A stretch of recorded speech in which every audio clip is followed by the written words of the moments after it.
လေးပြင်းလာနဲ့ဝတ်သားကိုအပြင်းကြီးချက်လိုက်ပါတယ်မထောင်းတော့ပဲနဲ့စစ်တုံဖြူမီရဲ့ချင်းရဲ့ကိုဒီတိုင်းလေး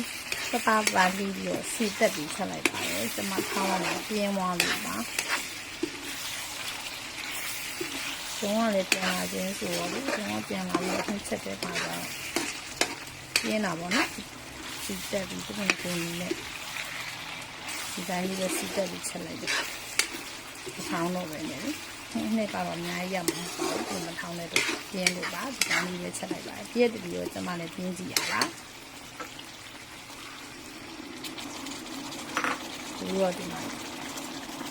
စုံပြီးထည့်လိုက်ပါမယ်နောက်ဝတ်သားနေရတော့ရှိပြီးဒါလေးကျင်းပြီးထည့်လိုက်ပါမယ်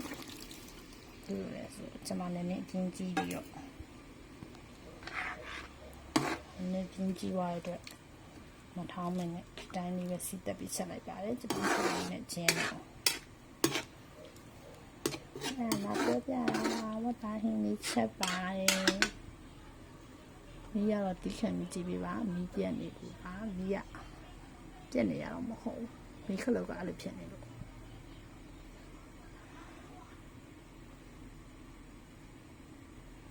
ဟဲ့တော့